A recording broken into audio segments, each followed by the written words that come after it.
आज के इस सुंदर अवसर और समय के लिए मैं प्रभु को धन्यवाद करता हूँ। प्रभु ने हम सबको जीवित रखा, अनुग्रह दिया, इसलिए मैं परमेश्वर पिता को धन्यवाद करता हूँ। एक और दिन, सुंदर समय, इस वीक, हफ्ता हमारे जीवन में प्रभु ने जो दिया, इसके लिए हम परमेश्वर को पूर्ण दिल से हम धन्यवाद करेंगे। आराधना के और प्रशंसा के योग्य केवल सिर्फ एकमात्र परमेश्वर है। उस खुदावंद के चरणों पर रहना हमारा जीवन के लिए सबसे बड़ी आशीष का कारण होता है, इसलिए मैं परमेश्वर पिता को धन्यवाद करता हूँ।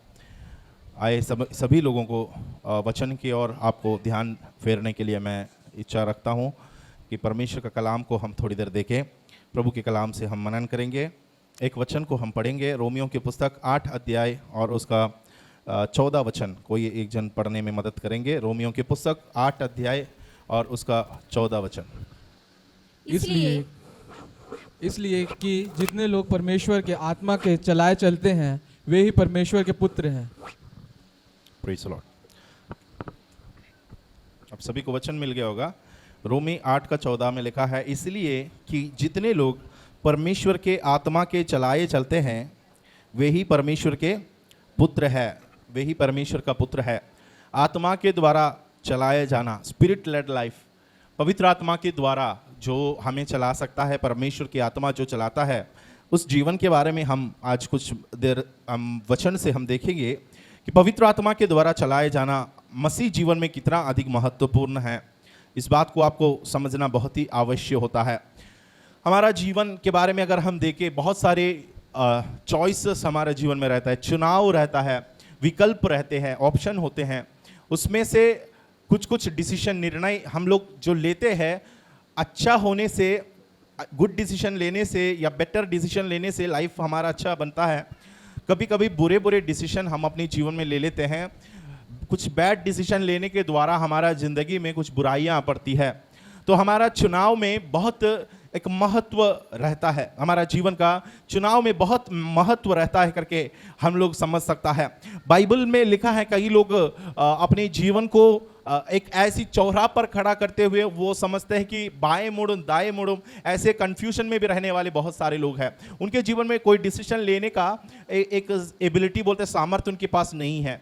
कई लोग डिसीजन लेता है, निर्णय लेता है कि कहाँ पर मुझे जाना है, कहाँ नहीं जाना है, वो निर्णय लेते हैं। कई लोग हैं ऐसी जगह पर आके अटक जाते हैं और डबल माइंडेड हो जाते हैं। जैसे याकूब की पत्री में सब लिखा है, दो चित्त वाले हो जाते हैं कि बाएं मुड़ या दाएं मुड़, इस चीज को मैं रोक के रखूं या जाने दूं। ऐसा कई विचार हमारा मन में उठता है। कई प्रश्न आते हैं जो कई लोगों को मालूम नहीं रहते कि मैं हाँ बोलूं या ना बोलूं, मैं इसके ये जॉब करूं या ना करूं, है ना। ऐसे एक समझ, एक ऐसी प्रश्न के सामने हम खड़े होते हैं, उसको बोलते हैं कि दो चित्त में आ जाना। या याकूब के 1 का हम 6 में उसको देख सकते हैं कि जो मनुष्य स्थिर नहीं रह सकता है, डगमगाता रहता है ना, डबल माइंडेड रहता है, वैसे लोगों के बारे में भी बाइबल हमें सिखाया गया है। तो हमको जानना है कि ऐसे लोग जो निर्णय नहीं ले पाता है, कभी जीवन में कुछ ऐसी परेशानियां आने के द्वारा हम लोग क्या नहीं कर पाते हैं कि एक स्ट्रिक्ट निर्णय नहीं ले पाते हैं कि क्या करना है, समझ नहीं आता है। कभी कभी हम लोग जो निर्णय लेता है उससे बहुत बुराई हमारे जीवन में होता है, फिर उसको भुगतना पड़ता है। कभी हम लोग ऐसा पैसा उड़ा देते किसी चीज़ पर, लास्ट में हमारा हाथ में कुछ बचता नहीं है, फिर उसी तंगी में हम अपने जीवन को बिताते हैं। कभी कभी हमारा निर्णय सही निकलता है, कभी गलत भी होता है। कभी हम लोग एक ऐसी जगह पर आके अटक जाती है जहां हम लोग को हाँ या ना बोलने में कंफ्यूजन लगता है। जैसे 1 8 में आपने देखा, दो चित्त वाले हो जाते हैं, या जिसका एक सही दिमाग उनके पास नहीं है कि निर्णय क्या लेना है। ग्रीक में उस शब्द को लिखा है स्टैगरिंग, लिखा गया है। स्टैगरिंग मतलब लड़खड़ाते रहना। दारू पीने के बाद जो खड़े नहीं हो पाते हैं उसको जो स्टैगरिंग मैन कहा गया है, वो लहर के समान है करके भी बाइबल बताती है। तो प्रियो, आपके जीवन का निर्णय सबसे महत्वपूर्ण होता है आपका जीवन को बिल्डअप करने के लिए। समझ लीजिएगा, आपका जीवन का निर्णय आपका जीवन को बनाने में बहुत अहम भूमिका निभाती है। अगर अच्छा आपने जो लिया वो निर्णय अच्छा नहीं निकला, सही नहीं निकला, तो वो आपका जीवन को खराब कर सकती है, आपका जीवन को बर्बाद कर सकती है। कई लोगों का निर्णय की वजह से वे उदास है, कई लोगों का चुनाव की वजह से कारण वे दुखी है। उनका जीवन में बहुत परेशानियां झेलने का मुख्य कारण उनका खुद का निर्णय है, उनका खुद का डिसीजन है। तो हमारा जीवन में हम जानते हैं कि निर्णय का या कोई भी कदम बढ़ाने का कितना अहम भूमिका रहती है हमारे जीवन में, उसका कितना असर डाल सकते हैं। तो हम लोगों को परमेश्वर ने एक ऐसा रास्ता तैयार करके रखा है जहां हमारे लिए कोई मददगार रहता है, कोई समझाने वाला रहता है, कोई गाइड करने वाला रहता है, कोई अगुवा करने वाला रहता है, कोई हमारा हाथ पकड़कर चलाने वाला रहता है, कोई निर्णय लेने में मदद करने वाला होता है। उसी को हम कहते हैं आत्मा के द्वारा चलाया जाना। आत्मा के द्वारा चलाया जाना। जब कभी हमारा जीवन में कुछ निर्णय लेने में परेशानी होते हैं ना, तो पवित्र आत्मा हमें गाइड करता है। पवित्र आत्मा क्या करता है हमारा जीवन को? वो गाइड करता है। परमेश्वर हमारा जीवन को क्या करता है? गाइड करता है। परमेश्वर हमारा जीवन के दुचित्त वाले इस विचार को या कंफ्यूजन को या बुरे बुरे निर्णय से हमें बचा लेता है। बुराई जो हमारे जीवन में आ सकते हैं हमारे निर्णय के द्वारा, उससे प्रभु हमें बचा सकता है। प्रभु हमारा गाइड कर सकता है। आपके जीवन की परेशानियों से वो आपको सही मार्ग दिशा दिखा सकते हैं। इसलिए भजन संहिता 23 में वहां लिखा है, धर्म के मार्ग के निमित्त वह मेरा अगुवाई करेगा। धर्म के मार्ग के निमित्त ही leads me on the path of righteousness. परमेश्वर हमें कैसे ले चलता है? सही दिशा की ओर ले चलता है। जो हमारा जीवन के लिए सबसे आशीषित है उस मार्ग में ले जाता है। ऐसा नहीं कि हमारा दृष्टि में जो हमको दिखता है, हमारा देखने के द्वारा हमको जो समझ में आता है कि ये हम मेरे लिए सही रहेगा, ये मेरे लिए अच्छा रहेगा, ऐसा नहीं। परमेश्वर आपको सही दिशा दिखाएगा, सही मार्ग पर वह मेरे जी में जी ले आता है और धर्म के मार्गों में वह अपने नाम के निमित्त मेरी अगुवाई करता है। ही गाइड्स मी, ऐसा लिखा गया है, ही लीड्स मी। परमेश्वर मुझे अगुवाई करता है, परमेश्वर मुझे ले जाता है। एक और वचन क्या आप इसमें जोड़ सकते हैं? यूहन्ना रचित सुसमाचार 16 अध्याय और उसका 13 वचन भी आप इसके साथ पढ़ेंगे। यूहन्ना 16 अध्याय और उसका 13 वचन। परंतु जब वह अर्थात सत्य का आत्मा आएगा, जब सत्य का आत्मा आएगा तो तुम्हें सब सत्य का मार्ग बताएगा। सब सत्य का मार्ग बताएगा, क्योंकि वह अपनी ओर से ना कहेगा, हाँ। परंतु जो कुछ सुनेगा वही कहेगा। जो कुछ वो सुनेगा वह करेगा। देखो यहां पर जो लिखा गया है, he will leads to all truths. पवित्र आत्मा हमें हर सत्य की ओर ले जाता है, सत्य का मार्ग हमें बता देता है। इंग्लिश में ऐसा लिखा है कि पवित्र आत्मा हमें लीड करेगा ट्रूथ की ओर, सच्चाई की ओर, वो हमें अगुवाई करेगा। सच्चाई हमारा जीवन के लिए उत्तम चीज होता है। झूठ से बचकर रहने के लिए परमेश्वर की आत्मा हमारा क्या करता है? अगुवाई करता है। तो परमेश्वर का काम है अगुवाई करना, परमेश्वर का काम है रास्ता दिखाना। आप पुराना नियम में देखें, इस्राएली लोग जंगल में भटक रहे थे तो परमेश्वर ने उनका मार्गदर्शन किया। कैसे मार्गदर्शन किया आपको याद है? परमेश्वर ने बादल के खंबे बनकर और आग के खंबे बनकर और बादल बनकर परमेश्वर उनके साथ बना रहा और उनको आगे रास्ता दिखाता गया कि तुम्हें किधर जाना है, किधर रुकना है, कहां। देखो परमेश्वर का मार्ग मनुष्य के मार्ग से भी परे होते हैं, समझ से परे होते हैं। देखो परमेश्वर के मार्ग में आ खड़े हैं लाल समुद्र के सामने। परमेश्वर के मार्ग से जब गए तब वे आ खड़े हैं ऐसे जगह में जहां पर पानी नहीं मिल रहा है। परमेश्वर के मार्ग से होकर जब वे गए तब उनके जीवन में कुछ कुछ तकलीफों को सामना करना पड़ा। लेकिन हमेशा याद रखना, प्रभु अगुवाई करता है तो सामने द्वार परमेश्वर ने तैयार करके रखा है। समस्याओं में हमको लगेगा कि मैं क्यों ऐसा गुजर रहा हूं, लेकिन उसके बीच में एक टनल परमेश्वर ने तैयार किया है, एक परमेश्वर ने रास्ता तैयार करके रखा है। हमारा जीवन में भी ऐसा होता है। परमेश्वर इस्राएलियों को मार्गदर्शन किया। यही चीज प्रभु मेरा और आपका जीवन से चाहते हैं। नया नियम की कलीसिया को परमेश्वर क्या करना चाहते हैं मालूम? अगुवाई करना चाहते हैं, गाइड करना चाहते हैं, लीड करना चाहते हैं। परमेश्वर चाहते हैं कि विश्वासी लोग सेल्फ में अपने से लीड ना हो, खुद से निर्णय लेकर ना बढ़े, क्योंकि अधिकांश हमारा निर्णय हमारा जीवन की बुराई का कारण बनता है। अधिकांश हमारा निर्णय हमारा जीवन की बर्बादी की ओर ले जाते हैं। बाद में पछताना पड़ेगा, बाद में हमको रोना पड़ेगा, बाद में हम लोगों का जीवन परेशानी में डूब जाएगा। लेकिन परमेश्वर का मार्ग इस प्रकार होता है, शुरू में हमको लगेगा बुरा, शुरू में हमको कड़वी लगेगी, शुरुआत में हमको बहुत तंगी मुसीबत सामना होगा, लेकिन उसका अंत का भला होते हुए आपको दिखाई देगा। यूहन्ना को परमेश्वर ने वचन दिया खाने को, वचन खाया तो बोलते कड़वा लगता है, लेकिन उसका पेट में जाने के बाद वो मीठा लगने लगा।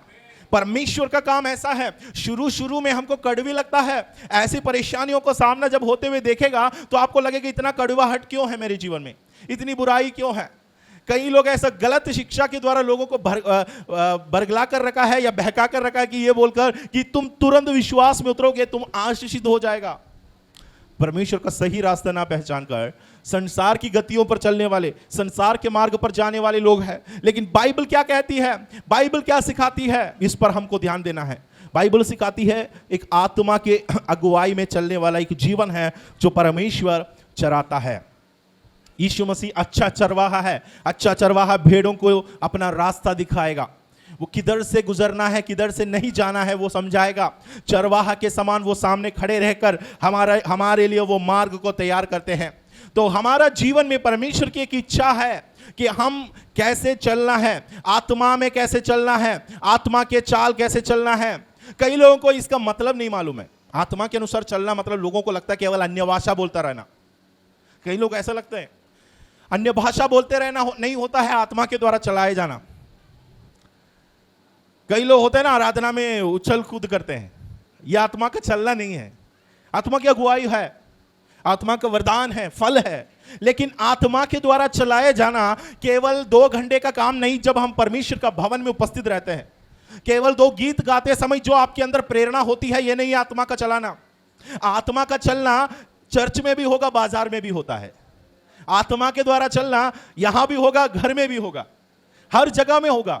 ये कुछ टाइम के लिए नहीं रहता है, कुछ टेम्पररी वक्त के लिए नहीं रहता है कि आपने 1 घंटे में गीत गाया, आराधना किया, तब परमेश्वर की आपने महिमा की, पवित्र आत्मा का अगुवाई हुई।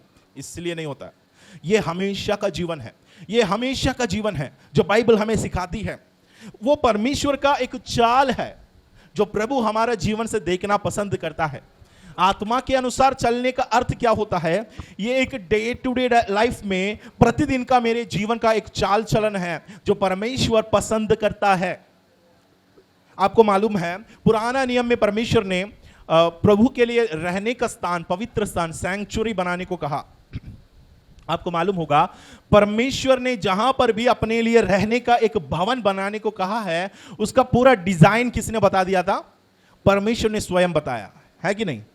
उसका डिजाइन किस प्रकार होना चाहिए, उसका ऊंचाई कितना होना है, उसमें कौन से कलर का कपड़ा लगाना है, उनके अंदर क्या क्या रहना चाहिए, कितना भाग होना चाहिए, उसके अंदर कौन कौन प्रवेश कर सकता है, कौन कौन जाकर देख सकते हैं। निर्णय और निर्देश किसने दिया?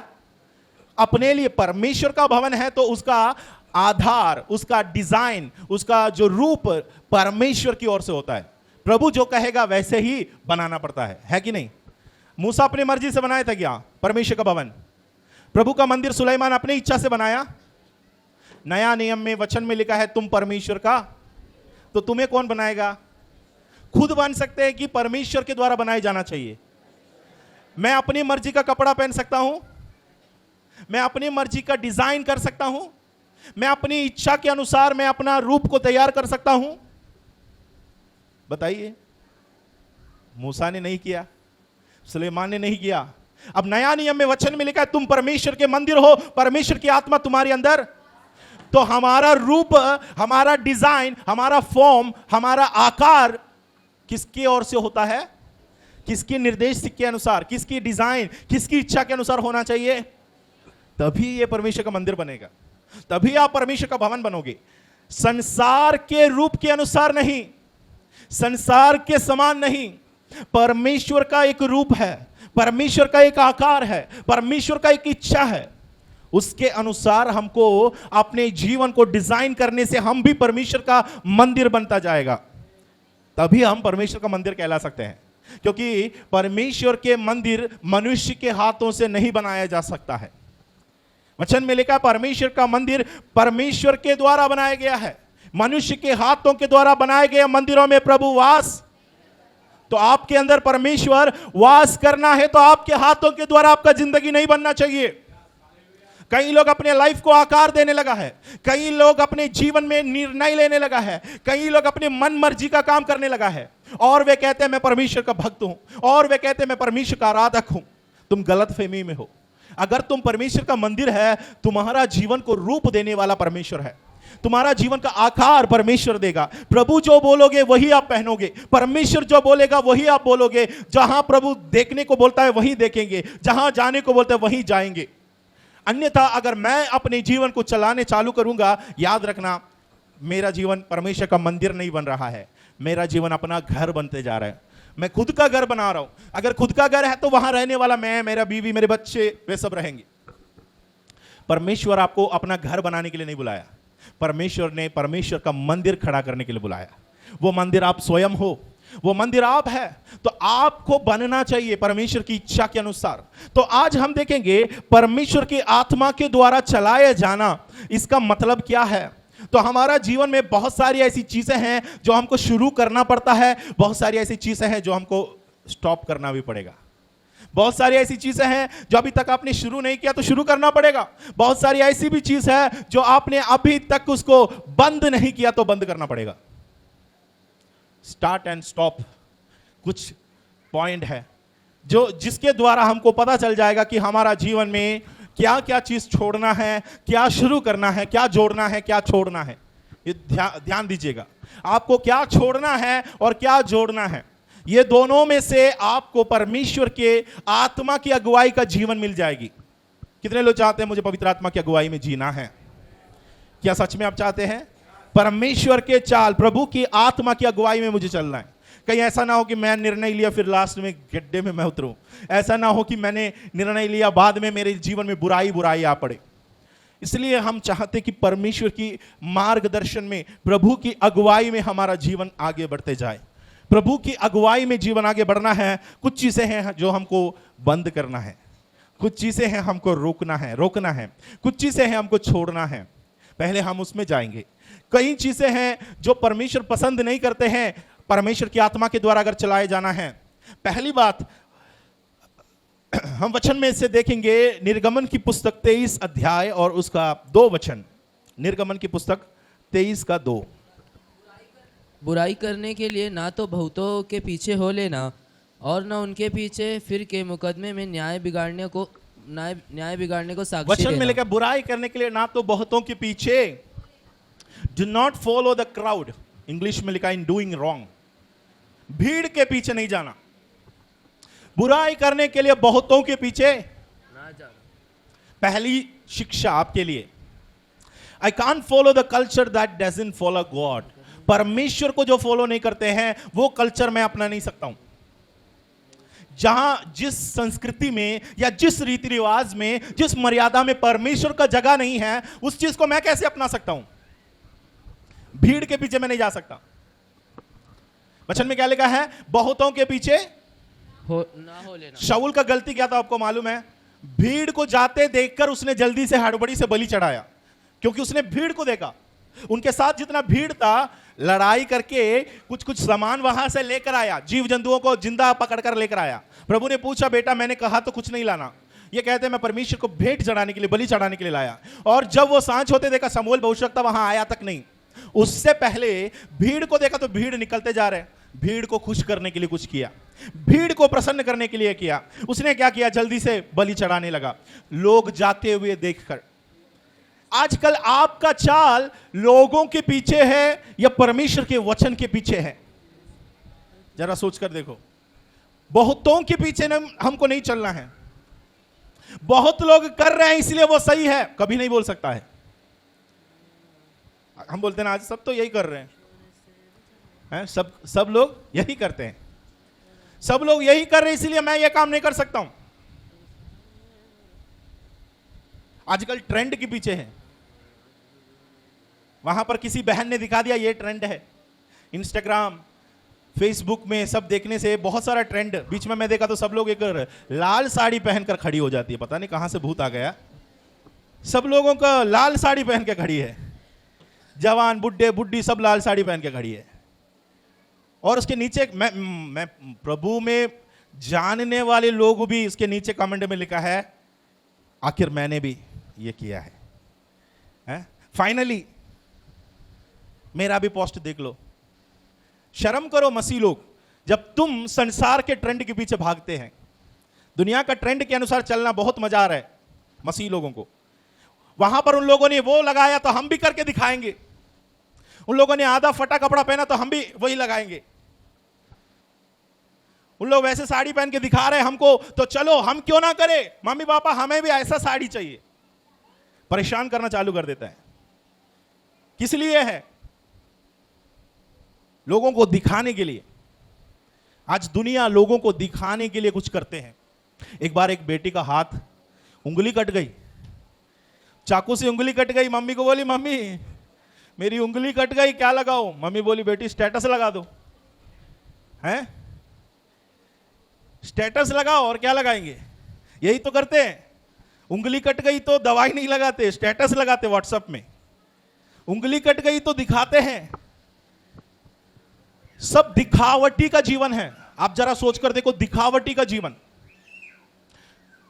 संसार इसके पीछे है और मसीह लोग भी इसके पीछे हैं। उसमें परमेश्वर को ना तो कोई महिमा देता है, ना परमेश्वर का वचन को, ना परमेश्वर की बातों को लोगों तक पहुंचाने का प्रयास करता है। केवल दुनिया को जो चाल पसंद आती है उसके पीछे पीछे मसीह लोग भी चलने लगा है। दुनिया के ट्रेंड के पीछे ना भागो, वहां परमेश्वर नहीं मिलेगा। वो परमेश्वर का रास्ता नहीं है। वे हाथ पकड़कर नाचेंगे, वे कूदेंगे। अब कुछ दिन में देखो क्या क्या हुआ तो उन लोगों का पता है ना सबको। कहां कहां का नाच, कहां कहां का कल्चर अभी छत्तीसगढ़ में है। उसके पीछे हजारों लड़के भाग रहे हैं, उसके पीछे हजारों लड़कियां भाग रही है नाचने के लिए। क्या तुमको यह पसंद है? क्या आपको भी यही चाहिए? संसार के सदृश ना बनो। रोमी 12:2 में लिखा है, संसार के सदृश्य। उस वचन को पढ़े, रोमी 12:2। इस संसार के सदृश ना बनो, इस संसार के सदृश्य ना बनो। Do not be fashioned. English Bible में ऐसा लिखा है, इस संसार के फैशन के पीछे मत जाओ, दुनिया का रीति के अनुसार मत जाओ। वे आपको दिखाएंगे ऐसा गुल मिलकर सब कुछ, वे खराब है। उनके पीछे छुपा हुआ जाल है, आप उसमें फंसोगे, आप इस बुराई में दबोगे। आपको मालूम है दुनिया का फैशन का सबसे बड़ी धोखा क्या है? मैं बताता हूं। सबसे बड़ी कमजोरी क्या है? आज का फैशन कल का आउट ऑफ फैशन है कि नहीं? आज लोग फटा वाला पैंट पहन के सब चल रहे हैं। तो मैंने भी गया दुकान में, भाई साहब मुझे भी फटा वाला पैंट चाहिए। उन्होंने फटा वाला पैंट दे दिया, मैं फटा वाला पहन के लोगों के अनुसार मैं भी चल रहा हूं। जमाना कुछ और बीत गए, लोग समझदार हो गए, बोला भाई तेरा पैंट फटा है। उस समय में वो ट्रेंड था, अब लोग क्या करने लगा? मजाक करने लगा। तब मैं इसको बदलकर दूसरा, अब लोग क्या पहनते हैं वो मैं देख रहा हूं। हाँ, इंस्टाग्राम में दिख गया, इसमें दिख गया, अब देखो उसमें ये दिखा रहा है कि ये पहन के रहना चाहिए। तो संसार जो दिखा दिया वो मैंने पहन लिया। संसार जो हेयर स्टाइल दिखा दिया वो मैंने अपना लिया। संसार जो मुझे सिखा दिया वो मैं अपना रहा हूं। फिर आप कैसे परमेश्वर की अगुवाई में चल सकते हैं जरा बताओ? और आप बोलते हैं कि मुझे आत्मा के द्वारा चलाया जाना है, और आप कहते हैं कि मुझे भी पवित्र आत्मा के द्वारा चलना है। एक वार्निंग मैं देता हूं, याद रखना, आप परमेश्वर का संतान है, उसका केवल एक ही सबूत बाइबल में लिखा है, आप परमेश्वर के द्वारा चलाया जाएगा। अगर आप पवित्र आत्मा के द्वारा चलाए जाता है तो आप निश्चय जानो आप परमेश्वर का संतान है। अगर आप परमेश्वर के द्वारा नहीं चल रहे तो आप परमेश्वर का संतान नहीं है। वार्निंग, ये चेतावनी है, ये खतरनाक बात है। बाइबल एक सबूत दिया है परमेश्वर का संतान कौन है। परमेश्वर के संतान वो है जो परमेश्वर की आत्मा के द्वारा चलाया जाता है। आत्मा नए नए फैशन के हिसाब से नाचते नहीं है। आत्मा संसार के रीति रिवाज के अनुसार नहीं करते हैं। बच्चे लोगों को समझ नहीं रहते। बच्चे लोग माँ बाप लोग बोले, पापा देखो उनके पास है, मम्मी इनके पास है, मेरे पास क्यों नहीं है? बच्चे लोगों को वो समझ नहीं रहता है, बच्चे लोगों को वो ज्ञान नहीं रहता है। माँ बाप लोगों का जिम्मेदारी रहता है कि उनको ये समझाना, उनको ये बताना, बेटा बेटी ये नहीं है सही तरीका, ये फैशन के अनुसार हमको नहीं जाने का। क्योंकि वचन में क्या लिखा है? पहला यूहन्ना 2 अध्याय और उसका 17 वचन। पहला यूहन्ना 2 अध्याय और उसका 17 वचन। संसार और उसकी अभिलाषाएं, संसार और उसकी डिजायर्स, अभिलाषाएं दोनों मिटते जाते हैं। देखो आउट ऑफ फैशन होते जाता है। संसार और उसकी अभिलाषाएं दोनों मिटते जाते हैं, पर जो परमेश्वर की इच्छा पर चलता है, जो परमेश्वर की इच्छा पर चलता है वह सर्वदा बना रहेगा। हालेलुया। कौन खड़ा रहेगा, कौन नाश हो जाएगा? देख लो। जो संसार के पीछे भागते हैं, बहन आपको संसार के चाल चलना अगर पसंद है, आपके लिए देखो यहां लिखा है दोनों मिटते जाएंगे। आप भी संसार के साथ नाश हो जाओगे। इसलिए कई कलीसिया ने यह बात सिखाती है तो बोलते हैं वो पास्टर मना करते हैं। वो पास्टर ऐसा बोला। पास्टर इसीलिए बोलता है क्योंकि वचन में हमें आदर्श दिखा रहा है। वचन कहती है कि हम संसार के नए ना बनो, उन लोग जो कर रहे वैसा ना करो, उन लोग जो उनको भाए हैं वो आपको अच्छा नहीं लगना चाहिए। वो संसार का रीति है, वो परमेश्वर से आपको दूर कर सकता है, आपका मन उसमें लग सकता है। सो मुझे संसार का कल्चर फॉलो नहीं करने का है। संसार का कल्चर मुझे फॉलो नहीं करने का है, जो कल्चर परमेश्वर के खिलाफ में है। संसार और उसकी अभिलाषा दोनों मिटते जाते हैं। वचन देखो, आप पढ़िए ना, संसार और उसकी अभिलाषाएं दोनों मिटते जाते हैं, पर जो परमेश्वर की इच्छा पर चलता है, परमेश्वर की इच्छा पर इच्छा पर जो चलता है वह सर्वदा बना वो रहेगा। सर्वदा बना रहेगा। परमेश्वर की इच्छा के बारे में रोमी 12:2 में हमने क्या पढ़ा, फिर से पढ़ेंगे, 1 और 2 पढ़िए रोमी। इसलिए है भाइयों, मैं तुमसे परमेश्वर की दया स्मरण दिलाकर विनती करता हूँ कि अपने शरीरों को जीवित और पवित्र और परमेश्वर को भावता हुआ बलिदान करके चढ़ाओ, यही तुम्हारी आत्मिक सेवा है। यही तुम्हारी आत्मिक सेवा है। यही तुम्हारी आत्मिक सेवा है। देखो और 2 वचन, इस संसार के सदृश्य ना बनो, इस संसार की सदृश ना बनो, परंतु तुम्हारे मन के नए हो जाने से तुम्हारा चाल चलन भी बदल जाए, तुम्हारा चाल चलन भी बदल जाए, जिससे तुम परमेश्वर की भली तुम परमेश्वर की भली और भावती और सिद्ध इच्छा अनुभव से मालूम करते रहो। परमेश्वर का इच्छा, प्रभु का इच्छा कैसे लिखा है, भली, गुड। प्रभु का गुड विल क्या है, परमेश्वर का प्लीसिंग है ना, और उसका भावती हुई, प्रभु को पसंद होने वाली, ये चीज प्रभु को पसंद आना चाहिए। हमेशा आप सोचना, मैं बाल ऐसा कटवाया, मैं कपड़ा ऐसा पहना हूं, और मेरे अंदर आना चाहिए, क्या ये गुड है, क्या ये अच्छा है, क्या इससे परमेश्वर को पसंद आएगा, और तीसरा, क्या ये परफेक्ट है, ये मेरे लिए सिद्ध है, क्या ये मेरे लिए उचित है। 3 प्रश्न कोई भी काम करने से पहले हमेशा करने का है। कोई भी चीज संसार के सदृश के अनुसार करने से पहले आपको सोचना है, क्या ये मेरा परमेश्वर को भावता हुआ है, क्या ये मेरा परमेश्वर को पसंदीदा है, क्या ये मेरा परमेश्वर के लिए सिद्ध है, क्या प्रभु मेरे जीवन में ये देखना चाहता है। अगर नहीं चाहता है उसको दूर करो। अगर नहीं चाहते तो बोलो, नो, मुझे नहीं चाहिए, वो धन मुझे नहीं चाहिए, वो जमीन मुझे नहीं चाहिए, वो कपड़ा मुझे नहीं चाहिए। अब्राहम ने क्या बोला, मैं तेरे हाथ से 1 रुपया नहीं लूंगा। प्रियो, कई जगह में हमको परमेश्वर का इच्छा को पहचानना है। प्रभु की इच्छा के बगैर हम लोग जाकर लालच में दब सकते हैं। हम लोग अपने जीवन को संसार के समान बना सकते हैं, अपना परमेश्वर का मर्जी इच्छा को ना जानकर आगे बढ़ने के द्वारा। तो संसार का कल्चर मुझे फॉलो नहीं करने का है। पहली बात, दुनिया का फैशन फॉलो ना करो। आप क्या देख रहे हैं टीवी में, आप क्या मोबाइल में ब्राउज कर रहे, सर्फ कर रहे, ये मत देखो। वहां पर बहुत कुछ दिखाएगा, उससे प्रभावित नहीं होने का है। उससे कभी भी अपने जीवन में असर, जितना आप देखोगे, याद रखना उतना ज्यादा टेम्पटेशन होता रहेगा।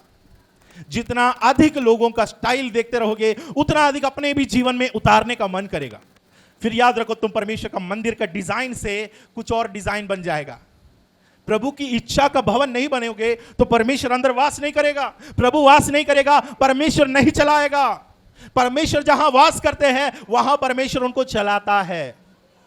आज कई विश्वासी लोगों के जीवन में प्रभु है, परमेश्वर की उपस्थिति है, लेकिन पवित्र आत्मा को दुखी करके कार चलाते समय हम लोग ड्राइविंग सीट में बैठे पवित्र आत्मा को बोलते डिग्गी में बैठ जाओ, पीछे बैठो, मैं चलाता हूं, मैं चलाती हूं। अपने मनमर्जी का गाड़ी मत चलाओ, एक्सीडेंट हो जाएगा, खतरे में पड़ जाओगे, मुसीबत में डूब जाओगे। तो संसार का सदृश ना बनो। पहली बात, संसार का कल्चर अगर वो परमेश्वर के अनुसार नहीं है तो मुझे उसको अपनाना नहीं है। उस रीति मुझे नहीं चाहिए, वो डांस मुझे नहीं चाहिए, वो कपड़ा मुझे नहीं चाहिए, हाँ, ये पिक्चर मुझे नहीं चाहिए। इसमें परमेश्वर का कोई महिमा मैं नहीं देख रहा हूं। दूसरी बात, I can't follow the friends who are not led by God. मुझे उन दोस्तों के साथ आगे बढ़ना खतरा है, मैं उनका पीछा नहीं कर पाऊंगा जिन लोग परमेश्वर से कोई ताल्लुक नहीं रखता है, जिन लोग परमेश्वर के साथ कोई लेन देन नहीं है। उनके पीछे जाने से क्या होगा, हमारा जीवन खराब दिशा की ओर बढ़ सकते हैं। हमारा जीवन क्या हो सकता है, खराब दिशा की ओर बढ़ सकते हैं। अब आप सोचकर देखो, आपके दोस्त लोग जिन लोग प्रभु को जानते तक नहीं है, जिनके अंदर परमेश्वर का भय नहीं, उनके मुंह से निकलने वाली गाली, उनके मुंह से निकलने वाले गंदा गंदा शब्द, उनके मुंह से निकलने वाली हर एक बुरी चीज आपका दिमाग में भी असर डालता है। हम बहुत कॉन्शियस रहता है, साफ पानी पीने के लिए, साफ हवा लेने के लिए, है कि नहीं? एयर पोल्यूशन पसंद नहीं, क्यों बांध के निकलते हैं? पानी अच्छा साफ वाला पीते हैं। माइंड पोल्यूशन के बारे में कभी सोचा? ये घास फूस आपके दिमाग में भरने में कोई किसी को कुछ नहीं है, मगर पानी साफ लेना चाहिए, हवा साफ लेना चाहिए। बाकी सब आप अच्छा बिना पोल्यूशन का लेते हैं, मगर सोच थॉट जो आपके माइंड में आपके दोस्तों के द्वारा भरा जा रहा है, यह गंदगी से कौन आपको बचाएगा? यह आपका दिमाग में लो बीज वो रहे। उनके साथ आप रहोगे, वो आपको लेके जाएगा टाकी चलेंगे, वो आपको लेके जाएगा बार चलेंगे, रेस्टोरेंट विद बार, दोनों जगह में जाएंगे। आप उनके साथ जाओगे, भले आप नहीं कर रहे हो, फिर भी उनकी उपस्थिति आपका जीवन में क्या कर सकता है? दूसरी दिशा में ले जाएगा। संसार का कल्चर जैसे मुझे प्रभु से दूर ले जा सकता है, वैसे मेरा जो दोस्त सर्कल है, उन लोगों का अगर चाल परमेश्वर के वचन के अनुसार नहीं है, मुझे उनसे दूर रहना पड़ेगा। मेरा काफी सारे दोस्त है, लेकिन मैंने उन सबको फॉलो नहीं करता। उनकी बात कभी कभार हाय हाय बाय बोल दिया तो सही। बहुत सारा मित्र है मेरा, इतना सारा मित्र है, मगर मैं आज तक किसी के भी बात के अनुसार नहीं गया। उन लोग क्या बोलते हैं मेरे को फर्क नहीं पड़ता, क्योंकि वचन क्या कहता है। मुझे मेरा कॉलेज का, स्कूल का, सभी ग्रुप में है, मैं सबका है, लेकिन मैं एक बात भी उन लोगों को नहीं देखता। क्यों? क्योंकि मुझे उससे कोई मतलब नहीं, उनका चाल से कोई मतलब नहीं। अब उन लोग तो प्रभु को नहीं जान रहे हैं, अब उन लोगों का मार्ग कुछ और है। तो हम लोग किसके अनुसार चलना है? परमेश्वर के वचन के अनुसार चलना है। हर एक बुराई अगर मेरा दिमाग में मेरा दोस्त लोग बोएंगे ना, उनके साथ बैठकर हर एक गंदे चीज अगर मैं देखूंगा, हर एक बुरी बुरी कहानी मैं सुनता रहूंगा, दोस्त लोग चले जाएंगे। रात को नींद में शैतान आपके पास आएगा, सपना में यह सब आपके दिमाग में आएगा। हर एक मर्डर, हर एक रेप, हर एक बुराई आपने जो दोस्तों के साथ, आपने जो मित्रों के साथ शेयर किया, वो सारी चीज आपके दिमाग में फीड होता है, याद रखना। और रात को सपना में ये चीज आ जाता है और शैतान आपको हमला करेगा और आपको लगेगा मेरे जीवन में ऐसा क्यों है, बार बार बुरा सपना आता है। और बोलते पास्टर मेरे सर पर हाथ रख के प्रार्थना करो। हम सर पर हाथ रख के प्रार्थना करते हैं, मगर ये बहन का चाल चलन किसके साथ है? अन्य जाति मित्रों के साथ है। ये भाई का चाल चलन किसके साथ है? दारू पीने वालों के साथ है। और ये आकर कलीसिया में आकर बोलते मेरे सर पर हाथ रखो। तुम्हारा सर पर जितने भी हाथ रखो, जब तक तुम उस गंदगी को छोड़ने का मन नहीं करोगे ना, तुम्हारा जीवन नहीं बदलेगा। क्योंकि यहां से तुम खाली करके साफ करके जाओगे, फिर से वही भूसा भरने जा रहे। याद रखना, फिर से वही कीचड़ को दिमाग में अपनाने के लिए जा रहे। दायरा बांधना पड़ेगा, एक डिस्टेंस कीप करना पड़ेगा। ऐसा मित्र जो परमेश्वर से आपको दूर कर रहे हैं, पाप की ओर प्रेरणा कर रहे हैं, गंदगी में गिराने के फंसा रहे, तो ऐसे लोगों से एक डिस्टेंस बनाए रखो। कुछ नहीं होता है। अगर आपको लग रहा है इसके साथ ज्यादा क्लोज होने से मेरा आत्मिक जीवन में नुकसान होगा, एक डिस्टेंस, प्रेम रखो, अच्छी बात, मगर एक दूरी बनाना बहुत ही आवश्यक है। बोलो कोरोना का टाइम है? 2 गज की दूरी, हाँ, ये हमको बनाए रखना पड़ेगा। अगर आपके जीवन में ये डिस्टेंस कीप नहीं किया, याद रखो उन लोग आपके दिमाग में बीज बोएंगे और वो बीज आपको गलत दिशा में ले जा सकते हैं। पहला यूहन्ना 3 का 7 पढ़ेंगे, पहला यूहन्ना 3 अध्याय और उसका 7। हे बालको, हाँ, किसी के भरमाने में ना आना, किसी के भी भरमाने में ना आना। याद रखना, इसमें आपका दोस्त शामिल है, इसमें आपका सारे ऐसे लोग शामिल है जिन लोग आपको भरमा सकते हैं। और जो धर्म का काम करता है, हाँ, वही उसकी नाई धर्मी है। देखो हे बालकों, किसी के भरमाने में ना आना। Do not let anyone to guide you in the wrong way. किसी के भरमाने में ना आना मतलब लोग गलत रास्ते पे आपको भटका रहे हैं, फिर आप परमेश्वर की आत्मा के द्वारा चलाए जाना चाहते हैं, लेकिन यहां पर आपको गलत दिशा दिखाए जा रहे हैं, यहां पर आपको लालच दिया जा रहा है, यहां पर दोस्त आपको चोरी करने के लिए मोटिवेशन दे रहे हैं, यहां पर दोस्त आपको धनी बनने के लिए चुटकुले दे, टिप्स दे रहे हैं। यहां पर आपको दोस्त क्या बोल रहे हैं? आपको समझा रहे हैं कि बेटा देखो ऐसा करोगे तो तुम धनी हो जाओगे। और उनके बात सुनकर बिना नींद, बिना आराम, बिना प्रार्थना, बिना दुआ, हमारा जीवन भी ऐसा चिंता में पड़ जाती है, क्योंकि दोस्तों की बात दिमाग में लेके घूम रहे। वचन में लिखा है किसी के भरमाने में ना आना। कोई अगर आपको भरमा दिया ना, दिमाग से निकाल दो उसका विचार। लोगों के द्वारा, दूसरों के विचार के द्वारा परिवार टूट जाती है। दूसरों के भाई लोगों के या बहन लोग के, आपके जो भी दोस्त हैं, उनके सलाह के द्वारा कई परिवार टूटा है, कई परिवार में झगड़ा हुआ है, कई लोग का जीवन बर्बाद हो गया है, कई लोग कैद में हैं। ये सब क्यों है? क्योंकि दोस्तों की बात सुनकर किया है। लास्ट में क्या बोलते हैं? मैंने नहीं किया, इसने बोला, मैं बस साथ में खड़ा रहा। भाई तुम साथ में खड़े हो, तुम भी आरोपी है। मर्डर अगर जिसने किया साथ में भी खड़े रहे, उनको भी सजा है, क्योंकि ये थॉट प्रोसेस सबका सेम है। एक ही लक्ष्य से इन लोग उतरा, भले चाकू किसी एक ने चलाया हो। याद रखना, जब तुम उनके साथ है तब आपका भी विचार उनके समान है। जब आप उनके संगति से दूर रहेंगे, परमेश्वर आपके करीब आएगा। जब तक हम इस चीज से अलग नहीं रहेंगे, नीति वचन 13 अध्याय और उसका 20 में लिखा है, नीति वचन 13 अध्याय और उसका 20 वचन में, बुद्धिमानों की संगति कर, तब तू भी बुद्धिमान हो जाएगा। बुद्धिमानों की संगति कर, make good friends with voice, अच्छे लोगों के साथ। यहां पर जो बुद्धिमान वॉइस है, यहां का बुद्धिमान परमेश्वर को जानने वाला है। यहां का बुद्धिमान वो है जो परमेश्वर की खोजी है। बुद्धिमानों की संगति कर, तब तू भी क्या होगा? बुद्धिमान हो जाएगा। क्योंकि जैसे तुम्हारा संगति है वैसे तुम्हारा जीवन भी है। अब देखो, परंतु मूर्खों का साथी नष्ट हो जाएगा। नाश हो जाएगा। मूर्ख कौन है? भजन संहिता 14 का 2 में लिखा है, परमेश्वर ने स्वर्ग से देखा कि ऐसा कोई बुद्धिमान है जो परमेश्वर को ढूंढता है, परमेश्वर को खोजता है, लेकिन कोई नहीं पाया। तो सब के सब मूर्ख है। जो परमेश्वर नहीं बोलता है वो मूर्ख है। मूर्ख ने अपने मन में कहा कोई ईश्वर, वचन में लिखा है मूर्ख के साथ नहीं रहना, बुद्धिमान के साथ रहो। बुद्धिमान कौन है? जो परमेश्वर का खोजी है, जो प्रभु को ढूंढता है। बुद्धिमान की संगति कर, तब तू भी बुद्धिमान हो जाएगा, परंतु मूर्खों का साथी नष्ट हो जाएगा। जिन लोग ये कहते हैं ना, ईश्वर नहीं है, परमेश्वर नहीं है, सब कुछ यहां पर है, स्वर्ग नरक यहां है, हमारा जीवन में दुख है, तकलीफ है, सब यहीं झेलना है, यहीं से फिर खत्म हो जाएगा, उनकी बातों पर ना आओ। उनको बेसिक सच्चाई तक नहीं मालूम है, जीवन क्या होता नहीं मालूम है। उन लोग अपनी कल्पना के अनुसार जीने वाले हैं। उनकी कल्पना के पीछे आप मत जाओ। उन लोग का डिसीजन ना लो, उनका सलाह मत ले। परमेश्वर के वचन में लिखा है, आत्मा के द्वारा चलाए जाओ। दोस्तों की बातों के अनुसार नहीं जीना है।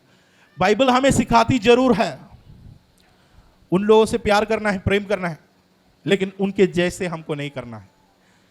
संसार के सदृश नहीं बनना। बाइबल हमें सिखाई है संसार का सदृश नहीं बनना, लेकिन संसार में लोगों से प्रेम कर सकता है, उनको बचाने के लिए, उद्धार के मार्ग दिखाने के लिए, लेकिन उनके समान हमारा जीवन में असर नहीं होना चाहिए। हमको उनके जीवन में इन्फ्लुएंस डाल सकते हैं। ये नहीं कि आपका आज जितने भी अन्य जाति के दोस्त है सबको छोड़ दो। समझ में ये बात को समझना है। मैं ये नहीं बोल रहा हूं कि आज ही जाके सबको कट ऑफ कर दो, वो नहीं है मतलब क्या है? उन लोगों का बुरी चाल, उन लोगों की गंदी चाल, उन लोगों का बहुत सारी चीजें हैं जो प्रभु से हमें दूर कर सकता है, उससे दूर रहो, प्रेम करो। प्रेम यीशु मसीह ने भी किया, पापियों से किया, व्यभिचारिणियों से किया, उनके साथ खाया पिया सब किया, मगर यीशु कभी पापी नहीं बना, यीशु कभी व्यभिचारिणी नहीं बना, यीशु कभी गलत काम करने वाला नहीं बना। क्यों? यीशु ने उनका जीवन में इन्फ्लुएंस डाल दिया। उनका जीवन हमको बदलना है।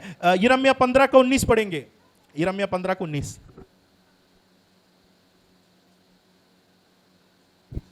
यह सुनकर यहोवा ने यो कहा, यदि तू फिरे तो मैं फिर से तुझे अपने सामने खड़ा करूंगा। यदि तू अनमोल को कहे और निकम्मे को ना कहे, तब तू मेरे मुख के समान होगा। वे लोग तेरी ओर फिरेंगे, परंतु तू उनकी ओर ना फिरेगा। यह है हमारा स्ट्रेटजी, यह है हमारा गोल, यह है हमारा लक्ष्य। वे तेरे ओर फिरेंगे, तू उनके ओर ना फिरना। दोस्ती यारी बनाए रखो। दोस्त आपके पास है, क्लोज हो सकते हैं, संसार के हैं, अन्य जाति के हैं, मित्र बनाए रखो, कोई बुराई नहीं, बाइबल मना नहीं किया। मगर मित्रता में कभी भी परमेश्वर के साथ बैरीपन नहीं आना चाहिए। उस चाल हमको नहीं चलना है, लेकिन मित्रों को हमको इन्फ्लुएंस करना है। हम लोग उनके अंदर बीज बो सकते हैं, उन लोग हमारा अंदर बीज ना बोए। हम लोग उनको सच्चाई का रास्ता दिखाना है, हम लोग उनको समझाना है। उसके बाद अगर वो नहीं चाह रहे मेरे साथ की दोस्ती, कोई बात नहीं, उसको जाने दो खुशी से, मगर प्रेम हमेशा बनाए रखना। तो प्रियो, परमेश्वर का वचन क्या कहते हैं? वे लोग तेरी ओर फिरेंगे, तू उनकी ओर ना फिरना। दो चीज है, आपको मैं बताता हूं। एक आप लोगों ने देखा होगा, थर्मोमीटर देखे, थर्मोमीटर, या बुखार उखार होता है तो आपके मुंह में जो लगाते हैं ना, उससे क्या हो जाता है मालूम? उससे क्या होता है? हाँ, कितना गर्म है, कितना तापमान है, पता चल जाएगा। आपका शरीर का गर्मी कितना है वो पता चल जाता है, ये थर्मोमीटर से पता चल जाता है। एक और चीज है, थर्मोस्टेट बोल के। थर्मोस्टेट कई भाई लोगों को मालूम होगा, जो फ्रिज के अंदर है, एसी के अंदर है, टेम्परेचर कंट्रोल करने का, वो टेम्परेचर कंट्रोल करना मतलब अगर आपने सेट किया 25 डिग्री, तो 25 डिग्री से आगे पीछे अगर बढ़ा तो उसको बैलेंस करके कंट्रोल करके रख देता है। फ्रिज में आपने सेट किया इतना तक ही जाना, 2 3 ऐसा लिखा होगा, तो आपने 2 में रखा, तो आपको मालूम है इतना ही लेवल में उसमें से ठंडा या गर्मी आना चाहिए। तो उसको कंट्रोल करने वाली चीज, गर्मी को कंट्रोल करने से अपने आप वो ठंडा हो जाता है। तो ये थर्मोस्टेट क्या करते हैं, पूरा कंट्रोल कर लेता है। थर्मोमीटर क्या करता है, बस गर्मी बता देता है, कितना गर्मी है बस दिखाएगा, कंट्रोल नहीं कर पाते हैं। लेकिन थर्मोस्टेट क्या करते हैं, वो बदल देता है। अगर ये 25 में है तो उसको 20 में ला सकते हैं, अगर ये 25 में है तो उसको 30 में ला सकते हैं, कंट्रोल कर लेते हैं। हमारा भी जीवन में थर्मोमीटर नहीं बनना है हमको। थर्मोमीटर बनकर रहोगे ना, जैसे दोस्त है वैसे मैं भी रहूंगा। अगर वो झूठा है तो मैं भी झूठ बोलूंगा, अगर उसने चोरी किया तो मैं भी चोरी करूं। मैं थर्मोमीटर बनकर रहा, जो तापमान है वही मैं दिखाते रहूंगा। उन लोग जैसे नाचते हैं वैसे मैं भी नाचूंगा, उन लोग जैसे गाते हैं वैसे मैं भी गाऊंगा, उन लोग जैसे बोलते हैं वैसे मैं भी बोलूंगा। लेकिन मैं अगर थर्मोस्टेट है, एसी के समान, फ्रिज के समान कंट्रोल करने वाला बन गया ना, मेरा दोस्त वाले बुराई भी कहे तो अभी मैं अपने आप को नॉर्मल एक लेवल में बनाए रखूंगा। वो मुझे इन्फ्लुएंस नहीं कर पाएगा, वो मुझे एक लेवल तक मेरे साथ बात करेंगे, मगर उससे बढ़कर अगर मेरा एक लेवल है 25 डिग्री है लेकिन मेरा दोस्त 30 तक जा रहा है, मैं नहीं जाऊंगा। मैं अपने आप को बोलूंगा मेरा 25 है, उसी लेवल में रहना। समझ में आया? ये काम करते हैं थर्मोस्टेट। लेकिन थर्मोमीटर सिर्फ दिखाता रहेगा टेम्परेचर इतना है, टेम्परेचर इतना है, कोई असर नहीं पैदा कर सकते। हमारा जीवन में दोस्त यारी निभाओ, अच्छी बात है, लेकिन कभी भी वो हमारा जीवन को कंट्रोल ना करे। हम परमेश्वर के वचन के अनुसार उनके पक्ष ना जाकर वे हमारा पक्ष आने का कोशिश करें। पहली बात, संसार का कल्चर जो परमेश्वर के अनुसार नहीं चलते वो मैं नहीं अपना सकता। दूसरी बात, संसार के मित्र जो लोग परमेश्वर के भाई नहीं मानता या उसके मार्ग में नहीं चलते, उनका रीति मैं नहीं अपना सकता। ये सब हम क्यों देख रहे हैं? कि मुझे परमेश्वर का चाल चलना है, पवित्र आत्मा के द्वारा मुझे चलाए चलना है। तीसरा है, I can look to other sources beside God. परमेश्वर के अलावा और कोई स्रोत के पीछे मैं नहीं जा सकता, और कोई मीडियम के पीछे मैं नहीं जा सकता, और किसी रास्ता दिखाने वाली चीज के पीछे मैं नहीं जा सकता। आज आप लोगों को मालूम है, हमारा जो रास्ता दिखाने वाली चीज परमेश्वर का वचन है, प्रभु की आत्मा है, वो हमें गाइड करता है। कई लोग कुंडली देखते हैं, कई लोगों को मैं देखा हूं कुंडली देखते हैं, पाम रीडिंग क्या बोलते हैं उसको, हस्तरेख है, हाथ हाँ हाथ पढ़ना। मेरा जरा हाथ पढ़ के बताओ। सामने बैठ जाते हैं, वो हाथ पढ़ के बोलेंगे भाई, क्योंकि वो आपका हाथ इसलिए पढ़ रहे क्योंकि आपके जेब में पैसा उनको दिख गया, तो वो आपका हाथ पढ़ रहे बैठ के, तो आपको लग रहा है भाई ये जो बोल रहे सब सही है। कई लोग तोता है, एक तोता आके एक चिट निकाल देते हैं और उसको निकालते हैं, भाई आपके जीवन के बारे में लिखा है, कुछ भलाई आने वाला है, इंतजार किया भलाई आएगा। तोता बोला तब विश्वास किया, पास्टर इतना बोल रहे कि विश्वास नहीं कर रहे हैं। तोता की बात, किसी कुंडली की बात, तारा आसमान की चीजों को देखकर ऐसा किसी भी चीज से बहकाए नहीं जाना। उन लोग अगर रास्ता दिखा दिया तो फिर आपका गया, परमेश्वर रास्ता नहीं दिखाएगा। परमेश्वर के अलावा कोई स्रोत, बाइबल में आपको मालूम है पुराना नियम के लोग ना जानवर का कलेजी जो लेता था, लिवर, जानवर को बलि करने के बाद, बाइबल का समय में होता था यह प्रथा, जानवर को बलि चढ़ाने के बाद उसका कलेजी निकालता था, कलेजी देखता था और उसका आकार देखता है, उसको रूप देखता है, उसको देखकर उन लोग प्रेडिक्ट करता था, भविष्यवाणी करता था कि आप लड़ाई में जा सकते हैं, लड़ाई में नहीं जाना। यह होता था, बाइबल के समय में होता था, लोगों का रीति था। बहुत प्रकार का मीडियम बाइबल में लिखा गया, इतनी गंदा गंदा रीति बाइबल के समय में, बाइबल में नहीं, बाइबल के समय काल में लोग ऐसा करते थे। रोमी लोग, बैबिलोन के लोग बलि चढ़ाकर उन लोग क्या करता था, उसका जो कलेजी को लेकर देखता था कि उन लोग कैसे हैं, वो कैसे करते हैं, है ना, ऐसे हिपेटोस्कोपी, ऐसा बहुत सारा मैं लिख के रखा हूं। ये सब कुछ पुराना नियम के समय में से होते आया। व्यवस्था विवरण 18 का 10 से पढ़ेंगे, एक वचन आप पढ़िए, व्यवस्था विवरण 18 का 10। तुझ में कोई ऐसा ना हो हाँ। जो अपने बेटे व बेटी को आग में होम करके चढ़ाने वाला हाँ। व भावी कहने वाला, भावी कहलाने वालों के पीछे ना भागना। जो भावी कहलाते हैं ना, कई लोग बोलेंगे आपका भावी मैं बताता हूं, आपके बारे में फ्यूचर में बताता हूं। ऐसे जो प्रभु को ना जानने वाले लोगों के पीछे नहीं जाना। उन लोग सब दुष्ट आत्मा से ग्रस्त है, शैतान से ग्रस्त है। वचन में लिखा, तुझ में कोई ऐसा ना हो जो अपने बेटे व बेटी का आग में होम करके चढ़ाने वाला व भावी कहलाने वाला, वह शुभ अशुभ मुहूर्तों को मानने वाला, मुहूर्तों को मानने वाला। चर्च की ओर निकल रहा था, काला बिल्ली कूद के आई सामने। आज का दिन खराब है, मैं चर्च नहीं जा रहा हूं। यही भाई के सामने अजगर भी आ पड़े तो भी वो टाकिस जाएगा। हैं? काला बिल्ली दिख गया तो बोलते हैं कि आज चर्च नहीं जाना, आज शुभ मुहूर्त नहीं है। सामने कोई एक्सीडेंट दिख गया, कई लोग बोलते हैं वापस ले लो गाड़ी भाई, चलो सही नहीं है, आज जाना अच्छा नहीं लग रहा है, मेरा मन बोल रहा है। अगुवाई हो, कहां से अगुवाई आता है? क्योंकि पुराने समय में तुम लोग ये मुहूर्तों के अनुसार चलते थे। मुहूर्त देखते हैं ना, शादी से पहले ये सब होता है कि नहीं? यहां पर होता है कि नहीं? हमारा वहां बहुत होता है। उन लोग भी मानना चाहिए भाई, लड़का लड़की एक होने के लिए। आसमान की तारा और चांद सूरज ये सब, तभी शादी होता है। मुहूर्तों को मानने वाले, ये आपके जीवन में असर नहीं डालना चाहिए। आपके सामने एक्सीडेंट हो गया, उसका मतलब ये नहीं कि अगला आपकी बारी है। आजकल कई लोग ऐसी बुरी बुरी सपना से भी इन्फ्लिक्ट हो जाते हैं। मैंने देखा 10 लोग मरा पड़ा है सपना में, अब अगला बारी मेरा होगा। सपना में बुरी बुरी चीजों को देखकर भी मुहूर्त देखने, यानी अपनी जीवन को बुरा भला कहने वाले बहुत। शुभ अशुभ हर एक घर के सामने, गांव में जाने से आपको बहुत दिखेगा, पता नहीं शहर में कितना है, मगर अब मैं देखा हूं कई घरों में। मैं एक लाइन से जब भी गांव में कहीं मीटिंग में जाता हूं तो मैं हर एक घर में देखता हूं, एक एक घर में लिखे शुभ अशुभ, शुभ लाभ है ना, शुभ लाभ लिखा रहता है। तो ये शुभ अशुभ मानने वाले बहुत है इस संसार में। परमेश्वर कहते हैं तुम में से ऐसा ना हो, शुभ अशुभ ना मानो, शुभ अशुभ ना मानो, किसी भी चीज को लेकर ऐसा ना मानो। कई लोग मन में ऐसा सोचकर चलते हैं, आज मैं घर जाऊंगा ना तो सब्जी अगर ये बना है तो मेरे लिए भला है? मम्मी आज भिंडी का सब्जी बनाया चाहिए। प्रेडिक्ट करते, अपने से प्रेडिक्ट करते, अपने से सोच, अपने से विचार।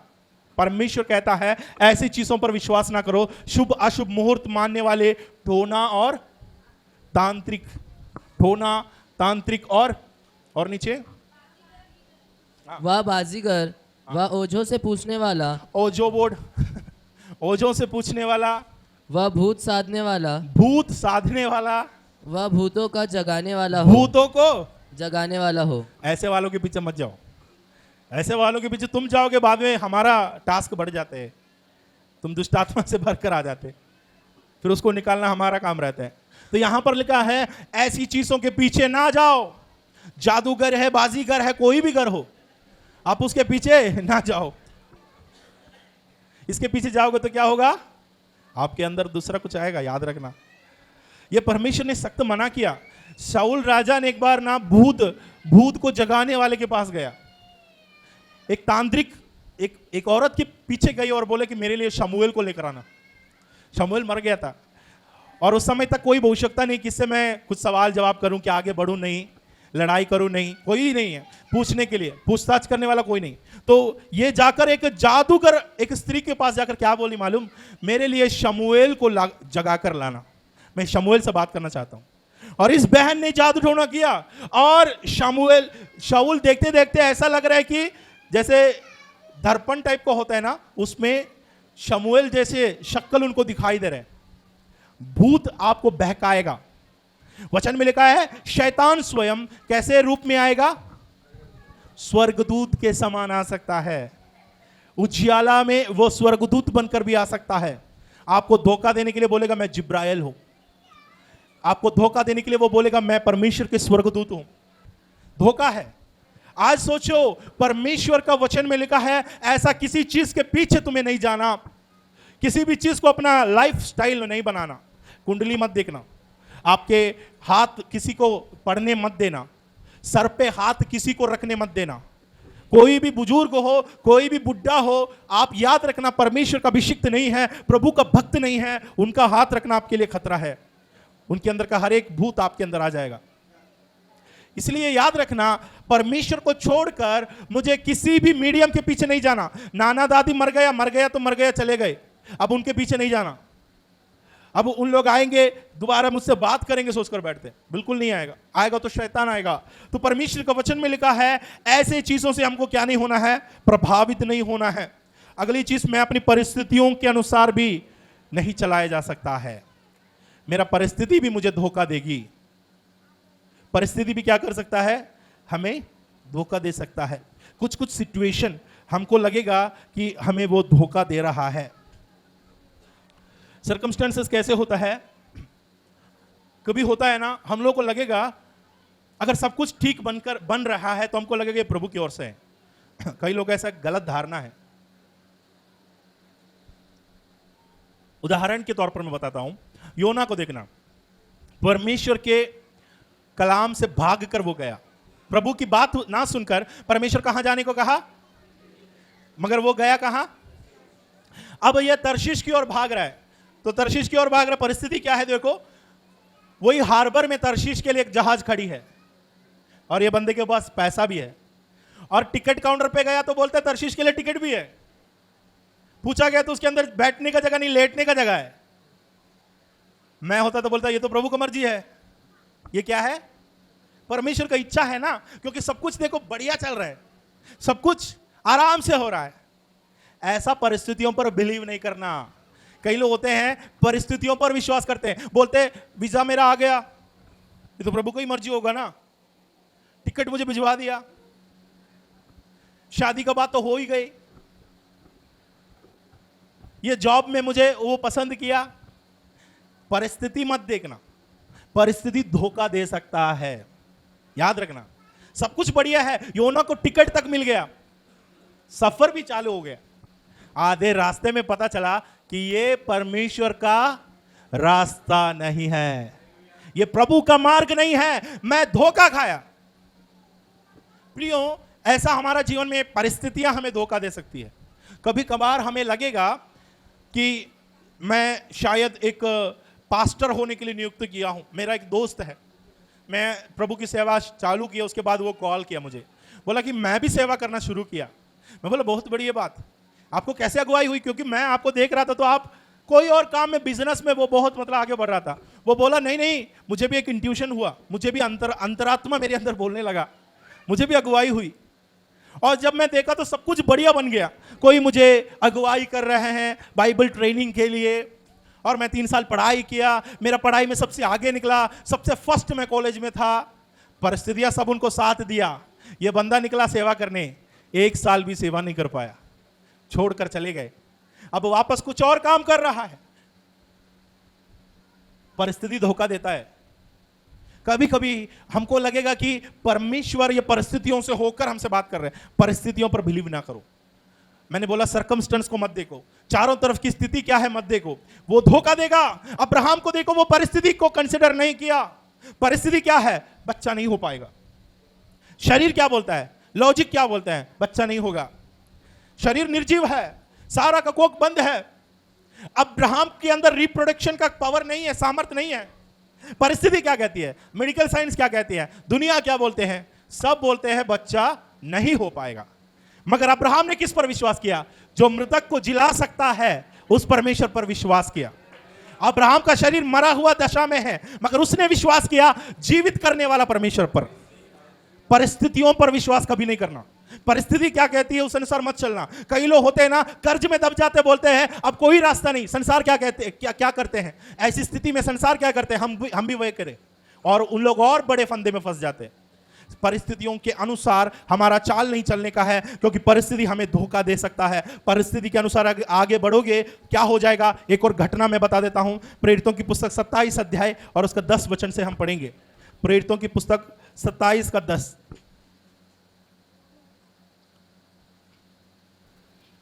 कि हे सज्जनों, मुझे ऐसा जान पड़ता है कि इस यात्रा में विपत्ति और बहुत हानि न केवल माल और जहाज की, वरन हमारे प्राणों की भी होने वाली है। देखो, पौलुस ने रोम की ओर यात्रा में था। पौलुस कैद में है, पौलुस के साथ और भी लोग हैं, जहाज में लेके जा रहे हैं इन लोगों को रोम में। तो पौलुस को दर्शन प्रभु ने दिया, ये यात्रा में क्या हो सकता है? जहाज टूट सकता है।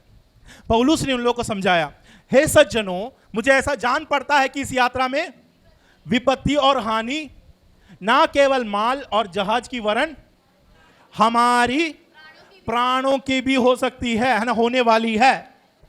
लोगों को समझाया, लेकिन उन लोगों ने पौलुस का बात नहीं सुना, वचन नहीं सुना। उन लोगों ने परिस्थिति देखा। परिस्थिति देखा तो क्या हुआ था? 13 वचन देखो उसका। जब कुछ कुछ दक्षिणी हवा बहने लगी, जब कुछ कुछ दक्षिणी हवा बहने लगी, तो यह समझकर कि हमारा अभिप्राय पूरा हो गया है, हमारा मतलब पूरा हो गया है, लंगर उठाया और किनारा धरे हुए क्रेता के पास से जाने लगा। उन लोगों के एक जहाज चलाने वाले लोगों को हवा के बहुत डायरेक्शन दिखते हैं। हवा कहां से चलती है, कहां से चलना शुभ है, कहां से चलना अशुभ है, उन लोगों को मालूम है। यहां पर ब्रीज हवा के बारे में लिखा है, दक्षिणी हवा हमेशा अच्छा संकेत दिया है। दक्षिणी हवा लगने से जहाज चालू करके लोग निकलते हैं, क्योंकि उनको पता है उनको दक्षिण की ओर वो जाने में वो मदद करेगा, उनको जो साथ देगा। हवा देखकर उन लोगों ने निर्णय लिया। पौलुस ने क्या बोला, इस रास्ते में तुम्हारा जहाज टूट सकती है, माल केवल नहीं हमें भी प्राण हानि हो सकती है। लेकिन वहां के लोगों ने क्या देखा, अपने रीति मुहूर्त के हिसाब से उन लोगों ने देखा कुछ कुछ दक्षिणी हवा बहने लगी, तो उन लोगों को लगा कि ये तो हमारा मतलब पूरा हो गया, मतलब हम जा सकते हैं। उन लोगों ने क्या किया, लंगर उठाया और किनारे धरे हुए क्रेते के पास से जाने लगे। उसके बाद परंतु थोड़ी देर में जमीन की ओर से एक बड़ी आंधी उठी, वहां से एक बड़ी आंधी उठी जो तुर्कुलिन कहलाती है। तब आंधी जहाज पर लगी, आंधी जहाज पर लगी तो वह उसके सामने ठहर ना सका, जहाज उसके सामने ठहर ना सका, और अतः हमने उसे बहने दिया और इसी तरह बहते हुए चले गए। तब कौदा नामक एक छोटे से टापू की आड़ में, देखो इन लोगों का दिशा भटक गया। पौलुस ने क्या बोला, इन लोग डूब गए। बाद में अध्याय पढ़ना, जहाज क्रैश हो गया, जहाज टूट गया, शिपरेक हो गए और इन लोग समुद्र में पड़े रहा, पौलुस सहित। पौलुस ने बोला था अब मत चलाओ, क्योंकि मार्ग में खतरा हो सकता है। वो दर्शन से बोला, परमेश्वर की आवाज सुनकर बोले। लेकिन इन लोग क्या कर रहे, परिस्थिति देखो तो हवा धीमी हवा, बहुत अच्छा हवा, शांत वातावरण। अरे और पास्टर मना कर रहे, ठीक है तुम निकालो अपना गाड़ी, कुछ दूर तक शांत हवा है, उसके बाद आंधी तूफान चालू। आंधी तूफान इतना लगा इनका डायरेक्शन खोकर कहीं दूसरा टापू में पहुंच गया, जहां की ओर निकला और कहीं और पहुंच कर रहे हैं। आज भी बहुत सारे विश्वासी लोगों का नैया ऐसा है, वे लड़खड़ा रहे हैं, उनको नहीं मालूम कि मैं कौन सा टापू में फंसा हुआ हूं। वहां से बाहर आना चाह रहे मगर नहीं हो रहे। कोई ना कोई टापू में तुम फंसे हुए हो, वहां का रीति रिवाज के साथ, वहां का मर्यादाओं के साथ। कारण क्या है, परमेश्वर की आवाज पर अपने गाड़ी को आगे नहीं बढ़ाया, परमेश्वर के कहने के अनुसार अपने जीवन को आगे नहीं बढ़ाया। इसलिए हवा लगकर आप इधर से उधर बहकने लगते हैं, इधर से उधर जाने लगता है, परमेश्वर के वचन से भटकने लगता है। पौलुस की बात अगर मान लिया रहता तो परिस्थितियों पर विश्वास ना करते और वे सुरक्षित रूप से जगह तक पहुंच जाता। लेकिन अब माल भी, लोग भी, सब हानि। तो प्रियो, परमेश्वर के अनुसार चलाया जाना, मैं यहां पर यह समाप्त कर रहा हूं। क्या हमको नहीं करना है, कुछ बातों को हमने देखा, क्या हमको करना है। अगले बार हम देखेंगे कि परमेश्वर की आत्मा के द्वारा अगर चलाए जाना है तो हमारा जीवन में क्या क्या चीज अनिवार्य होता है। अब क्या क्या नहीं करना है, संसार का रीति मुझे अपनाना नहीं है, संसार का दोस्त मुझे अपनाना नहीं है, परमेश्वर को छोड़कर दूसरा कोई माध्यम मुझे नहीं अपनाना है। वो सब रास्ता मुझे गलत बताएगा। और परिस्थितियों पर मुझे भरोसा नहीं करना, परिस्थिति मुझे क्या दिखाती है उस अनुसार मैं नहीं नाचूंगा, उस अनुसार मैं नहीं काम करूंगा। मुझे परमेश्वर जब बोलेगा तब मैं गाड़ी आगे बढ़ाऊंगा, ऐसा निर्णय लेना है। परमेश्वर की आत्मा के द्वारा चलाए जाने में प्रभु सभी को सहायता करे। वचनों के द्वारा परमेश्वर सभी को आशीष दे।